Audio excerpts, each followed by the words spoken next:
Salmo de número 12, irmãos, ainda dentro dos salmos conhecidos como do primeiro livro, né? E nesse salmo, particularmente ainda no mesmo contexto histórico,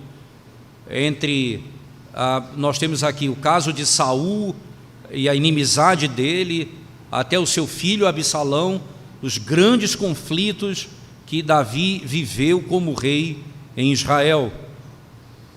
E é provável que aqui na época em que Davi se referia, é exatamente o período, irmãos, em que Saul governava ainda Israel, e a prática dele era uma prática ímpia. Muito floresceu na época de Saul, muito floresceu, mas apenas as ervas daninhas. O culto ao Senhor foi menosprezado, o engano, o falar falsamente, o falar enganosamente, o bajular.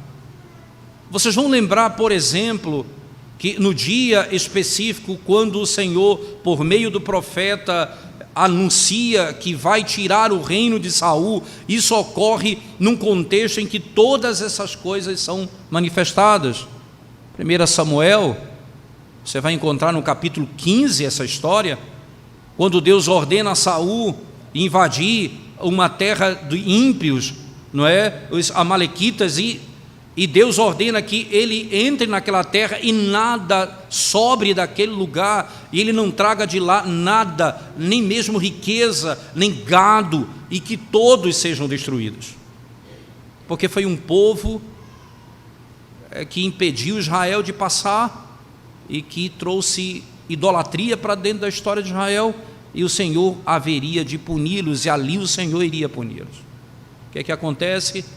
Acontece que Saul vai para esse momento, cumpre parte da palavra de Deus, e quando volta, o profeta enviado por Deus mais uma vez pergunta a ele: fizeste o que Deus te mandou fazer? Ele disse: tudo o que ele me mandou fazer eu fiz.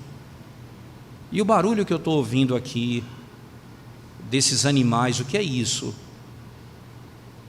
Que barulho é esse? Ele disse: o povo me pediu e eu obedeci, e eu separei algum gado para trazer. Era um homem que buscava agradar a todos, e imediatamente ele obedece aparentemente aquilo que os seus homens pediram por causa da riqueza. O que Deus havia ordenado, a sua palavra que é pura e verdadeira e que deveria ser obedecida, foi agora mitigada, e eles começam a fazer o que é contrário à lei de Deus, e são punidos pelo Senhor. Saul é tão consciente dessa prática que ele chega a tentar bajular o próprio Deus. Ele é bajulado pelos soldados e ele deseja bajular o próprio Deus, quando o profeta diz a ele de onde ele veio, onde ele estava. Ele era o menor e foi feito maior, foi feito grande em Israel, e o Senhor se levanta contra ele por causa daquele pecado. Ele disse: não, calma, nós trouxemos esses animais para oferecer culto ao Senhor. Eles oferecem adoração a Deus como forma de bajular, e Deus lhe diz por meio do profeta: melhor obedecer do que sacrificar. Se você tivesse feito o que eu havia mandado. E ele mais uma vez tenta enganar. É isso que imperava na época: engano, bajulação, mentira. E o que faz um homem de Deus numa circunstância como essa, irmãos?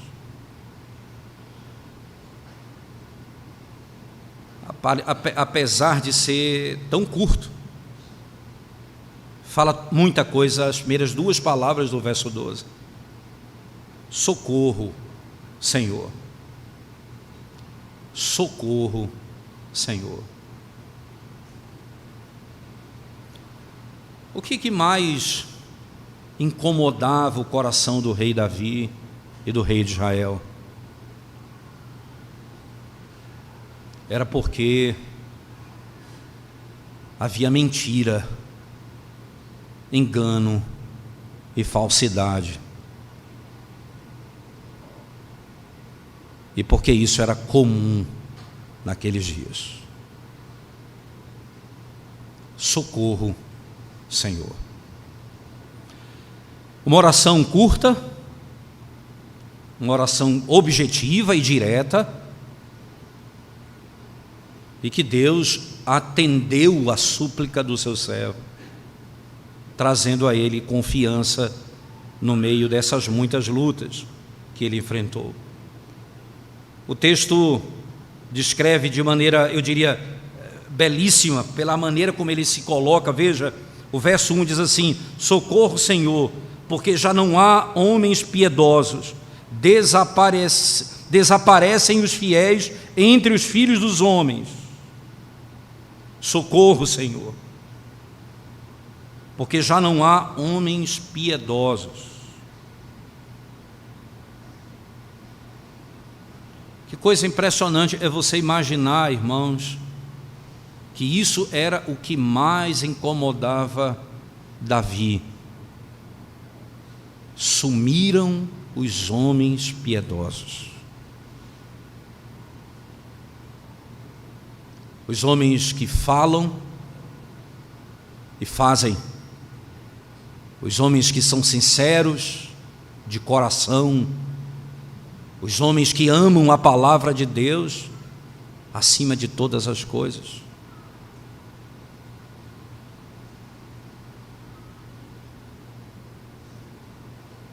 O que a igreja mais precisa, irmãos?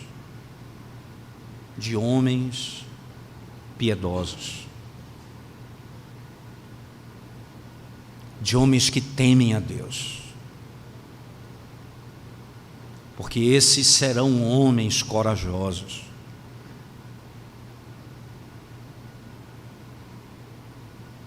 Como diz o próprio Senhor Jesus Cristo, não temam aquele que pode apenas matar o seu corpo, temam aquele que pode lançar no inferno o teu corpo e a tua alma. Fugiu o temor do Senhor no nosso meio. E ainda, quando essa realidade vai sendo estabelecida, preste atenção em alguns detalhes que eu gostaria de frisar com vocês aqui, irmãos. Davi não está aqui acusando estranhos, preste atenção nisso, ou mesmo estrangeiros, mas que esse dilúvio de iniquidade prevalecia na igreja de Deus do Antigo Testamento. Ele não está se referindo necessariamente às outras nações, mas no meio de Israel era isso que acontecia. Por isso, os fiéis do Senhor e que são fiéis a Deus hoje, não se desanimem, não caiam em desânimo injustamente, à vista do estado corrompido e confuso que o mundo vive e muitas vezes a própria igreja. João Calvino diz: suporte com paciência. Suporte com paciência, visto que sua condição, você que é piedoso nesses dias, é justamente como aquela de Davi em tempos passados. Davi, a primeira coisa que os homens piedosos fazem, distintamente dos homens ímpios, é que ele clama o socorro do Senhor. A primeira coisa é socorro, Senhor. A maneira de você lidar com a falta de piedade no meio da igreja e no meio da sociedade, irmãos, é suplicar a Deus: Senhor, socorre-nos. E que nós aprendamos já de cara, nesse primeiro momento, a recorrer a Deus, irmãos, quando percebermos que há no nosso meio apenas infidelidade, iniquidade. Aí eu posso dizer aos irmãos, já como um ponto principal aqui nesse primeiro verso, quanto mais confusa estão as coisas nesse mundo e até mesmo no meio da igreja, Deus está ainda mais pronto para ajudar a socorrer o seu povo. Agora é a hora da assistência do Senhor. Agora é hora do socorro do Senhor. Socorro, Senhor. Porque temos falta de homens piedosos. Olhando na sequência do mesmo verso, irmãos, então, por que é o ponto? E ele explica claramente porque já não há homens piedosos, já não existem homens piedosos no nosso meio. A palavra que ele usa aqui, irmãos, é mais ou menos o seguinte a nós, não é? Existem mais dois tipos de injustiça e de impiedade, não é? Existe a violência e a fraude. Existe a violência e a fraude. Os homens, eles vivem exatamente nesse princípio. Quando há reciprocidade, quando eles têm consistência na fraude e na violência, quanto àquilo que eles pensam e aquilo que eles praticam, e ao mesmo tempo, não é, eles se abstêm de fazer aquilo que é certo, que é santo, com um propósito certo e santo. O que Davi está nos mostrando, e o que é a característica desses impiedosos, não é? Já não há homens piedosos, já não há homens que vivem de acordo com aquilo que creem e que aquilo que é ensinado praticam, não, eles vivem contrário a isso. E logo então eu tenho desordem. É de chamar a atenção porque era natural que houvesse ordem, mas aqui há desordem. E por causa dessa desordem, irmãos, há aflição. A aflição e leva Davi a suplicar o socorro de Deus imediatamente. Uma coisa chama a outra. O mundo no estado dessa desordem, como é descrito aqui no texto, é tão afligido o mundo quando vive assim, irmãos, quando a violência e a fraude caminham juntos. E quando nós estamos vivendo nessa realidade, eu preciso ter muita prudência para não sermos levados pela prática desse mundo, mas pelo contrário, suplicarmos o socorro do Senhor. Sumiram os piedosos do nosso meio, deixaram de existir praticamente. Matthew Henry chega a dizer que, ele diz assim, eu espero que Davi não esteja falando aqui como Elias disse, já não há ninguém justo, Senhor, já não há mais quem tema ao Senhor. Não me parece que é exatamente isso que ele está falando, mas ele está dizendo que como que facilmente isso se espalha como erva daninha no nosso meio. E como é que eles vivem, os homens que são chamados aqui ímpios ou que não têm piedade? Como é que eles vivem, irmãos? Veja, desaparecem os fiéis entre os filhos dos homens, falam com falsidade uns com os outros, falam com lábios bajuladores e coração fingido. Então aqui ele circunscreve o que está acontecendo. Eles falam engano. Parte dessa injustiça, irmãos, é que ela é contrária literalmente à verdade. Não há sinceridade, não há integridade na linguagem deles. Lembra-me, por exemplo, então, do que diz Tiago, quando ele fala todo aquele que quiser ser líder deve ter cuidado, porque aqueles que serão líderes serão julgados com maior severidade. E no mesmo texto Tiago vai dizer: se você for reto no falar, se você for reto e íntegro no falar, você será perfeito. Porque aqui o falar não é só falar bem ou a língua corretamente, é falar sinceramente a verdade.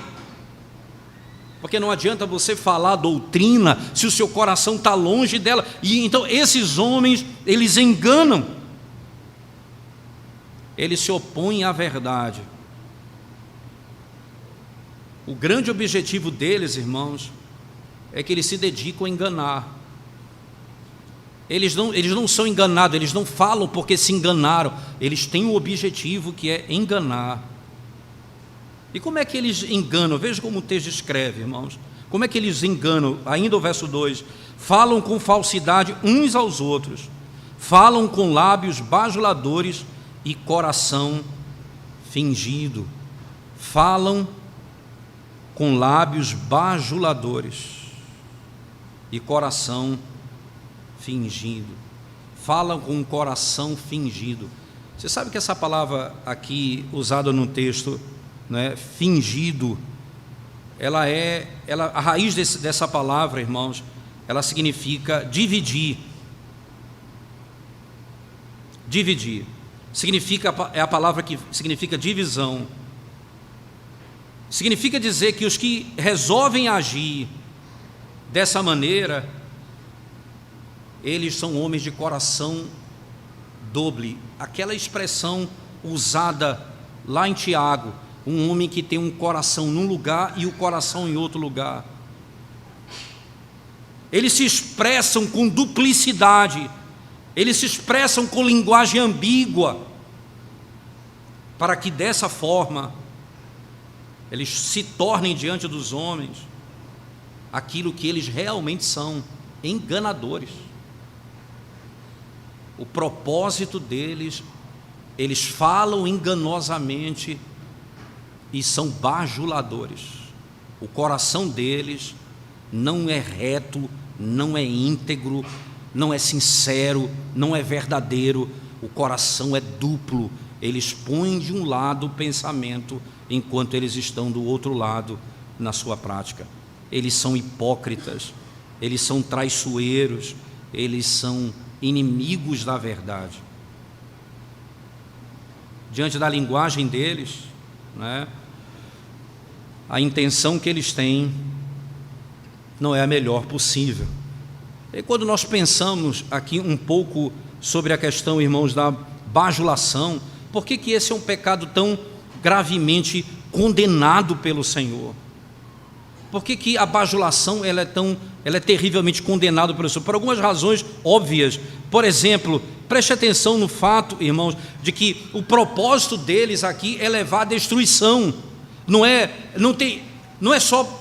apenas se beneficiar, porque o bajulador normalmente é aquele que tem a intenção de ganhar alguma coisa de alguém superior. E aí então ele fala com a pessoa sem falar a verdade, ele fala aquilo que está acima da verdade, ele fala aquilo que não é sincero e aquilo que não condiz com a realidade. Mas a intenção dele é outra, ele quer com aquilo ter benefícios para a sua própria vida. E aí o que ele vai fazer? Na prática, ele busca destruir o outro. Como foi que a mulher adúltera lá em Provérbios 7 fez? Ela, com a sua língua, ela bajulava aquele jovem. E qual era a intenção dela? Destruí-lo. Destruí-lo.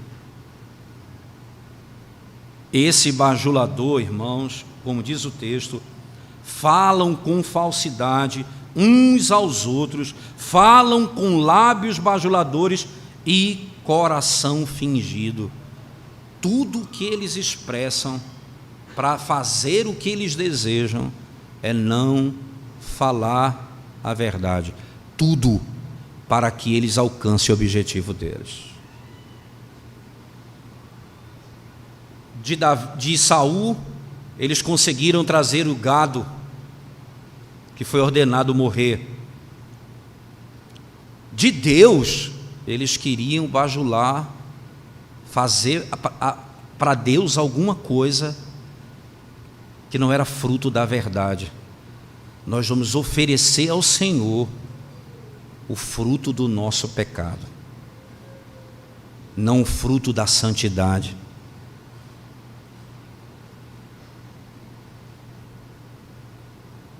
É como um indivíduo que ganha dinheiro por meio de iniquidade e práticas pecaminosas, de roubo.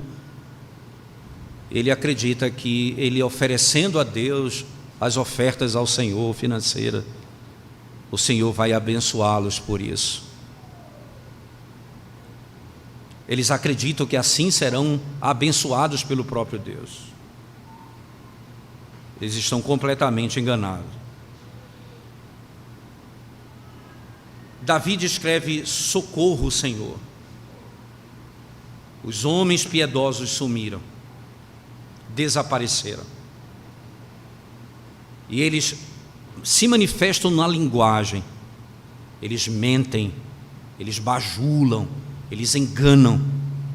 Eles são filhos da serpente, que é mentirosa desde o princípio e homicida desde o princípio.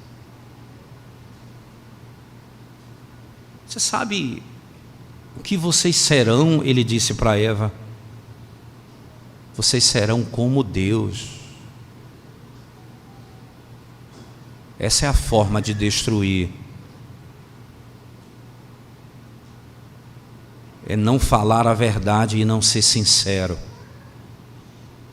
Não há maneira mais lógica para destruir o outro do que dizer o que Deus vai fazer com você. Ele vai te fazer igual a Ele, se você desobedecê-lo. Eles enganam para desobedecer a lei de Deus. Agora, quando é tão claro isso, irmãos, o Senhor, na oração de Davi, ele ouve as seguintes palavras, versos 3 e 4.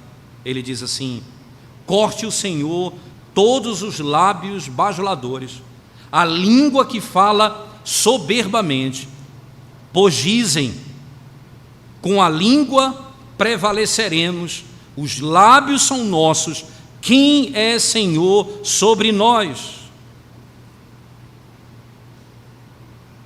Perceba que o Senhor pede simplesmente: corte, Senhor, todos os lábios bajuladores. E Davi ora para que Deus julgue e arranque do meio. Veja, esses homens que não eram piedosos, eram homens bajuladores e que quebravam a lei de Deus. No 9º mandamento, falavam mentiras, engano. Agora o Senhor diz: corta, Senhor, os lábios dos bajuladores, dos homens que mentem. É como se Davi estivesse dizendo: a falsidade e a calúnia, elas são mais letais do que a espada e todo gênero de arma. Irmãos,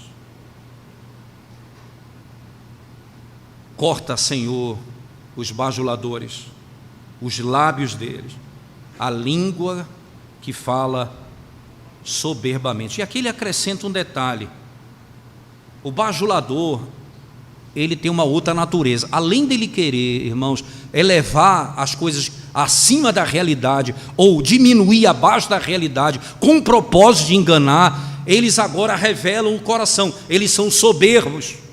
Por quê? Porque na realidade eles têm a consciência de que eles são senhores da língua, eles falam como querem e eles não serão julgados no dia final. O Senhor não tocará neles. Eles têm a plena consciência de que aquilo que eles fazem não será punido. Veja o verso 4: pois dizem, com a língua prevaleceremos. A nossa vitória contra Davi e contra o reino de Deus se dará com a língua.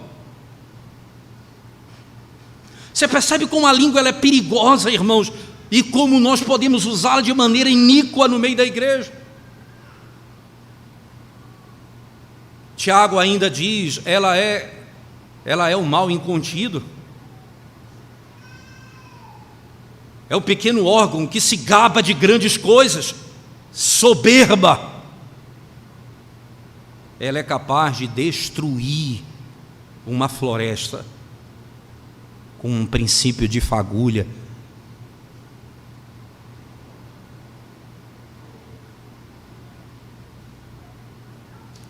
Nós vamos conquistar com a língua.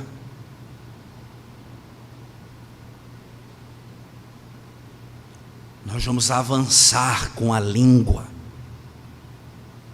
Nós vamos prevalecer com a língua. Oh, irmãos, cuidado com a sua língua, se você a usa soberbamente para alcançar os seus propósitos carnais.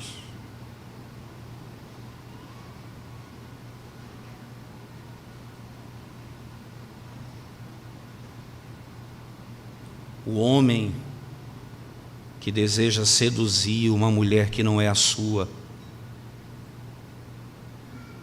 ele vai bajular, ele vai mentir, ele vai enganar, ele vai parecer mais digno do que o marido, ele vai parecer mais justo do que o marido, ele vai parecer melhor do que o outro, ele vai se revestir, ele vai enganar, ele vai enredar, ele vai fazer tudo o que tiver ao seu alcance.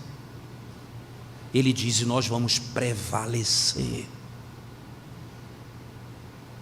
E nós vamos ganhar.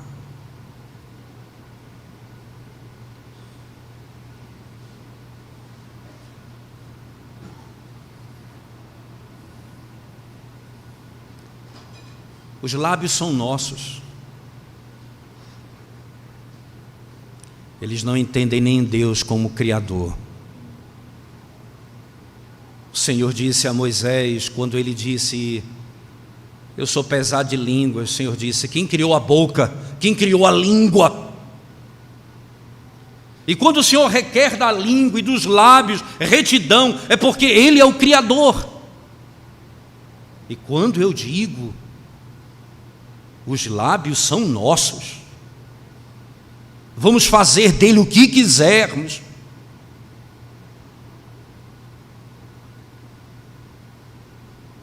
Ele está declarando o que vem agora da pior maneira na última seção do verso. Quem é Senhor sobre nós? Quem é Senhor sobre nós?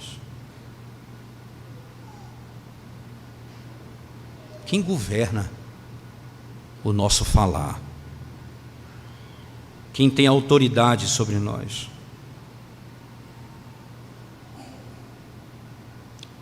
Devem ser dominados de grande autoridade os que pensam, irmãos, que na própria falsidade a que têm se dedicado, como os que aqui são registrados no texto, que na própria falsidade encontrarão força suficiente para concretizarem seus propósitos e ainda manterem-se protegidos.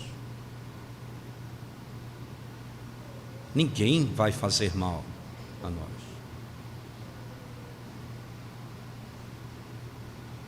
Presunção como essa, irmãos, é a atitude máxima da perversidade, porque ele tripudia da lei e da linguagem estabelecida por Deus e da equidade como Deus julga todas as coisas. Eles tripudiam dessa maneira, eles são arrogantes e se vangloriam, pois ao procederem dessa maneira, como o texto escreve, irmãos, é como se declarassem assim, guerra contra Deus. enquanto Davi disse: socorro, Deus, eles declararam guerra contra Deus. Na seção dos versos 5 e 6, veja ainda, irmãos, perceba que agora essa oração de Davi, suplicando o favor de Deus: socorro, Senhor, porque os homens ímpios desapareceram. Apenas a característica deles, eles são mentirosos e bajuladores. E não apenas isso, eles são arrogantes a ponto de dizerem que eles dominam a própria língua e ninguém é senhor sobre eles, senão eles mesmos. Agora, isso leva ao sofrimento aos justos, aos santos. Como isso leva o povo de Deus ao sofrimento? Aos fiéis, eles sofrem. Veja o verso 5 e 6. Por causa da opressão dos pobres e do gemido dos necessitados, eu me levantarei agora, diz o Senhor, e porei a salvo a quem por isso suspira. As palavras do Senhor são palavras puras, prata refinada em cadinho de barro, depurada 7 vezes. Por causa do espólio do necessitado. Davi coloca diante dos olhos dele o seguinte, irmãos: sabe qual é a causa que eu tenho do meu consolo? É que Deus não permitirá que o perverso cause devastação sem medida e sem fim. Lembra que eles disseram: quem é Senhor sobre nós? E Davi, com o olhar certo, continuamente diz: Senhor, por causa da opressão. E aqui, irmãos, a beleza desse verso é que Davi coloca aqui Deus falando, né, para dar mais força ainda ao texto. Ele não expressa como se Davi mesmo estivesse falando, mas o próprio Deus está dizendo. Veja o verso comigo de novo: por causa da opressão dos pobres e do gemido dos necessitados, eu me levantarei agora, diz o Senhor. Ele fala como Deus dizendo. Ele faz isso no Salmo 2. Tu és meu filho, eu hoje te gerei. Ele faz a mesma coisa, é uma forma profética. Ele sai do caráter poético e demonstra aqui o aspecto profético do texto. O Senhor dizendo que julgará os que praticam tais coisas, por causa da opressão dos pobres e do gemido dos necessitados. Quando as injúrias, as bajulações, os enganos, a mentira e as extorsões e as devastações dos nossos inimigos nos deixarem desprovidos de tudo, elas não nos deixarão desprovidos de lágrimas e gemidos. Eu ouvirei o gemido. Foi assim quando Deus tirou Israel do cativeiro. Ele enviou Moisés e disse: diga ao povo que eu ouvi o seu clamor. Quando os bajuladores, os enganadores e os mentirosos nos tirarem tudo, as lágrimas e os gemidos eles não poderão nos arrancar. Agora é a hora quando Deus executará juízo sobre eles.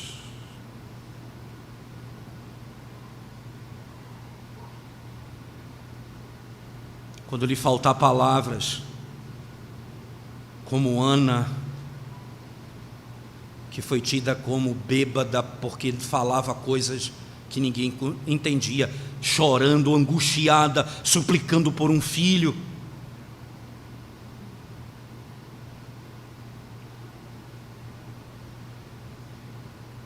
Eu devo pensar, irmãos, que o Senhor ouve o nosso gemido. E esse texto nos impede de ficarmos doentes, irmãos, angustiados, deprimidos, desanimados a ponto de não termos força mais para levantar, como se não tivéssemos esperança. Porque se eles agirem assim, nos deixando pobres e aflitos, lembre-se, por causa da opressão dos pobres e do gemido dos necessitados, se nós chegarmos a esse ponto de ficarmos sem nada, o Senhor diz, por causa do sofrimento deles, eu virei. Diga a Israel, eu ouvi o seu clamor.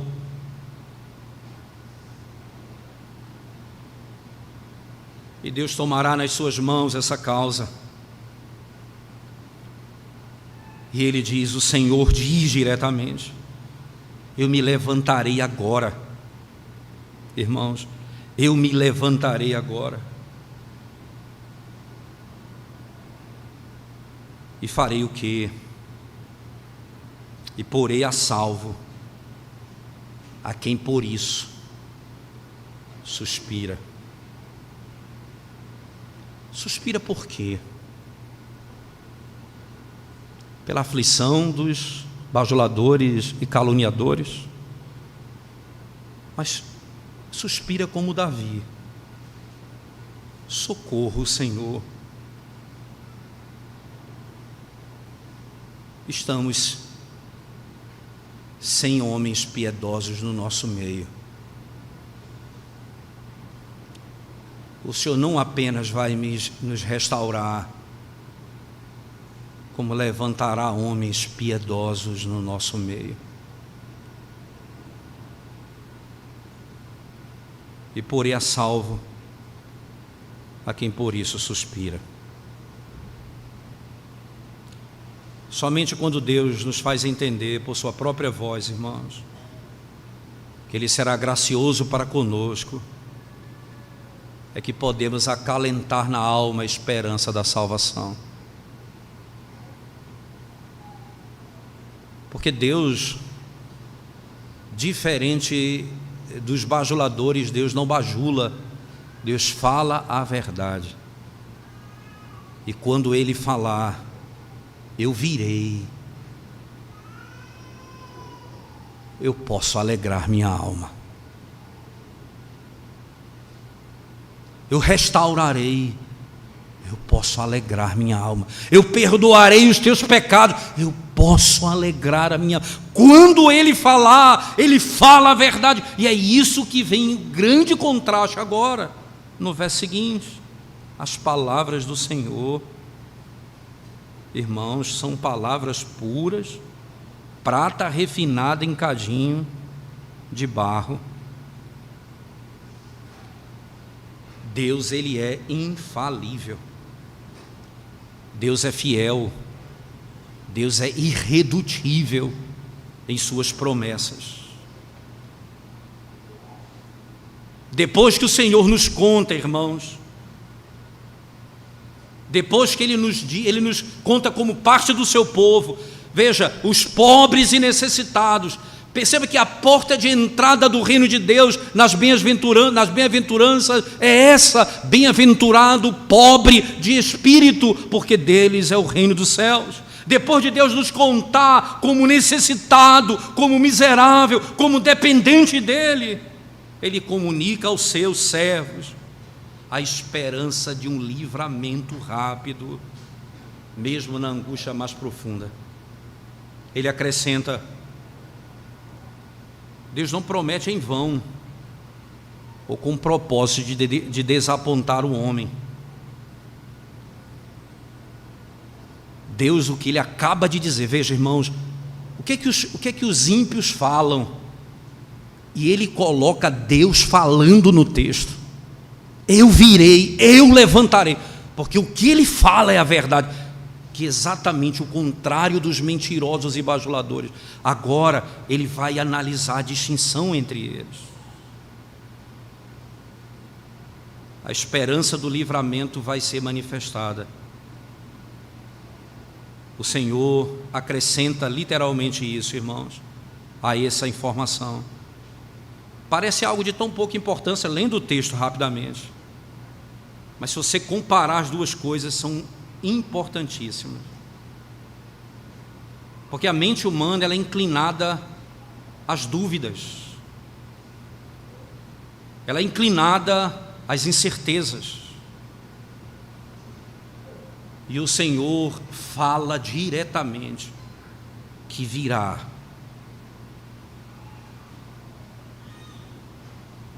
Deus não é fraudulento. Ele não nos ilude, nem nos fascina com palavras fúteis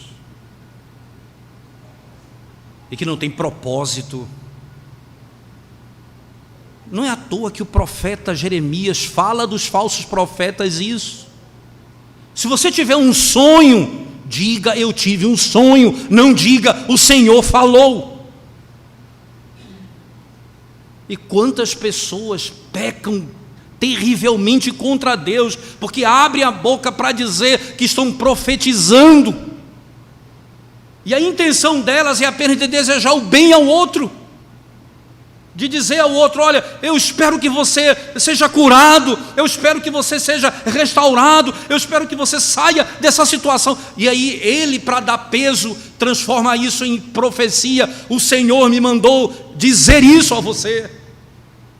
E aí vocês transformam Deus em caluniador, em bajulador, em enganador. Deus não é fraudulento, Deus não engana, Ele fala a verdade. Ele fala a verdade. E Ele diz ao coração daqueles: vocês são meus, pobres e necessitados. Eu virei, eu me levantarei e tirarei vocês dessa situação. Deus não vai tornar alguém grande humilhando ele. Veja, ele vai para o fundo do poço. Ele não vai dizer que esse alguém vai ser tirado sem um propósito santo, irmãos. Que tudo aquilo que ele fala vai acontecer. Tudo aquilo que ele diz é realidade. Todo o propósito dele se cumprirá.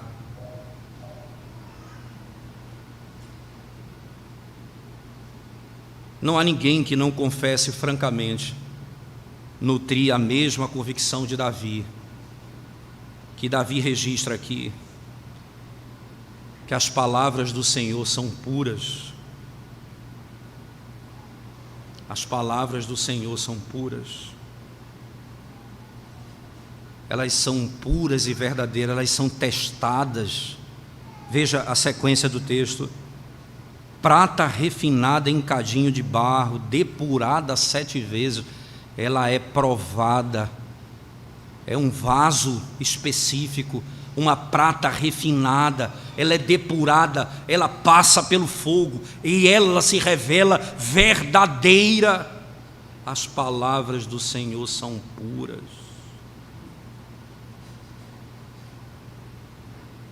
A pureza dessa palavra se revela porque ela é santa e verdadeira, e tudo o que Ele promete vai acontecer.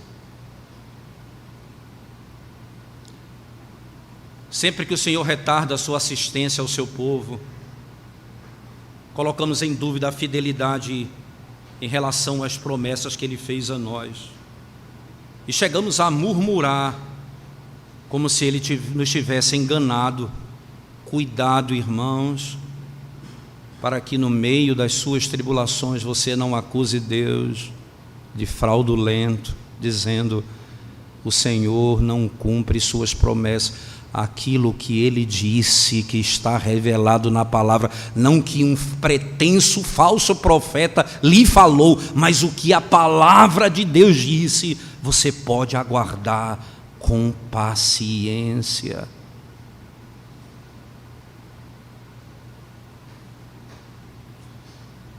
Poucos são aqueles que francamente lhe dão crédito quando estão diante da adversidade e logo não dizem: socorro, Senhor. As tuas palavras são puras e verdadeiras. Pacientemente aguardarei. poucos são, mas é necessário que nós encontremos ocasião, irmãos, para cortar a desconfiança no nosso coração, a incredulidade que insiste em brotar, não confiando nas promessas do Senhor diante dos dias maus. Essas são as armas que nós devemos empunhar,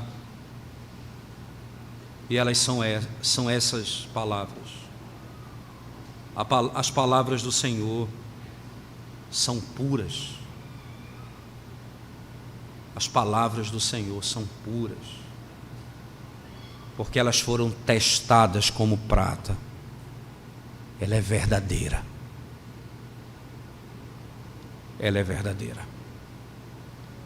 Ele disse: por causa da opressão dos pobres e do gemido dos necessitados, eu me levantarei agora, diz o Senhor, e porei a salvo a quem por isso suspira. As palavras do Senhor são palavras puras, verdadeiras, sinceras. Elas vão se cumprir. E aí, diante da palavra de Deus, continua Davi na conclusão do salmo dizendo: sim, Senhor, tu nos guardarás. Não é assim, irmãos? Quando então eu escuto a palavra de Deus, eu me animo a orar. Não é assim, quando eu escuto que Deus disse que fará isso, eu me animo a suplicar: sim, Senhor, tu farás isso. Eu confio na tua palavra. Eu comecei dizendo: não há piedoso no meio de Israel, Senhor. Agora eu confio nas tuas palavras. Sim, Senhor, tu nos guardarás. Desta geração nos livrarás para sempre, Senhor. Quando nós conhecemos as promessas de Deus, irmãos, nós devemos nos animar a orar. O que temos aprendido nas quartas-feiras, nessas 3 últimas quartas, nós temos estudado que a oração é um mandamento do Senhor. Nós oramos porque Deus manda orar, mas também porque Ele fez promessas. E Davi suplica ao Senhor, diante da palavra de Deus: sim, Senhor, e aí a palavra convicta dele: tu nos guardarás. O Senhor nos colocará salvos contra a língua perversa. O Senhor nos colocará salvo contra o caluniador, contra o bajulador, contra aquele que quer destruir. O Senhor nos protegerá. Em última instância, o Senhor nos guardará de Satanás, que é o mentiroso, o pai da mentira. O Senhor nos protegerá. E aí é interessante, porque o texto termina com a declaração estranha, mas muito bem compreendida no contexto: sim, Senhor, tu nos guardarás, desta geração nos livrarás para sempre. Por todos os lugares andam os perversos, quando entre os filhos dos homens a vileza é exaltada.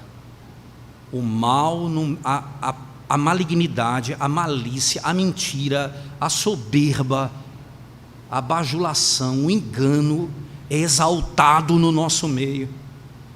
Nós ouvimos líderes dizendo: sim, nós precisamos mentir.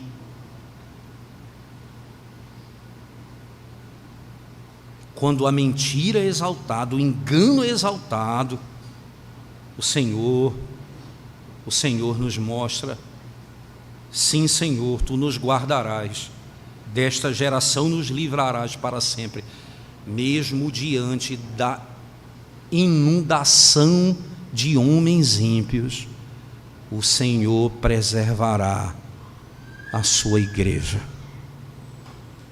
e o seu povo. Diante da mentira e do engano, Alguns pontos para concluirmos a exposição desse salmo, irmãos. Primeiro, com quem nós, quando falamos, mais parecemos? Com os ímpios ou com o povo de Deus?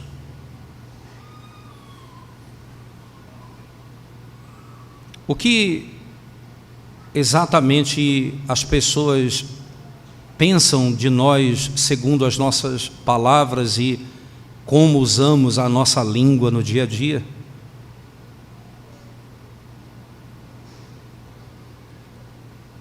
Os impiedosos são conhecidos pelo modo como eles falam, e os piedosos são conhecidos pelo modo como eles falam também.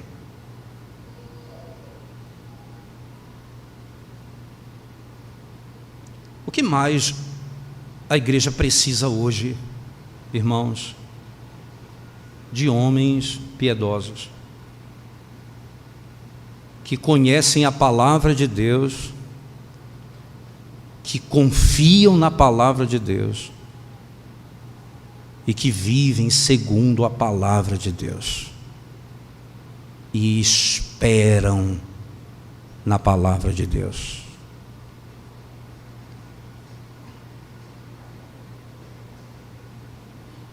Socorro, Senhor. Levanta homens piedosos no meio da nossa congregação. Nós precisamos urgentemente, Senhor, de homens piedosos no meio da congregação. E por último, quando estivermos nessa vida, irmãos, como homens que temem a Deus e vivem uma vida piedosa e buscam falar a verdade, e no lugar onde vocês estão, vocês se deparam com a mentira, que é o comum no linguajar, o bajular, o engano, com fins pecaminosos e carnais, e você se vê sozinho, lembre-se, confia no Senhor, que Ele prometeu que iria colocar a salvos, Ele ia colocar a salvo o seu povo e protegeria a sua igreja no meio de uma geração como essa.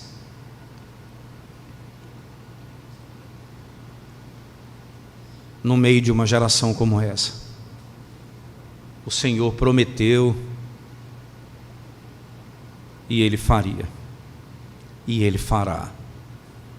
Você sabe que Cristo Jesus, como descrito na carta de Pedro, foi descrito assim: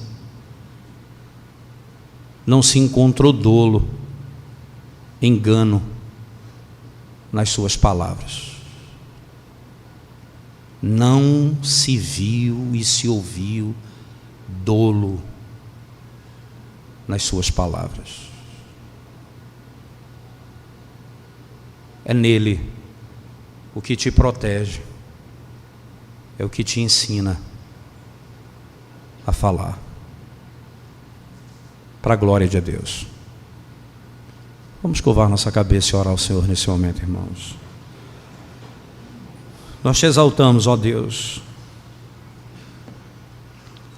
pelo poderoso privilégio de podermos ouvir a Tua palavra, Tua voz nessa manhã do Teu santo dia, ó Deus. Ó Deus, fala ao nosso coração,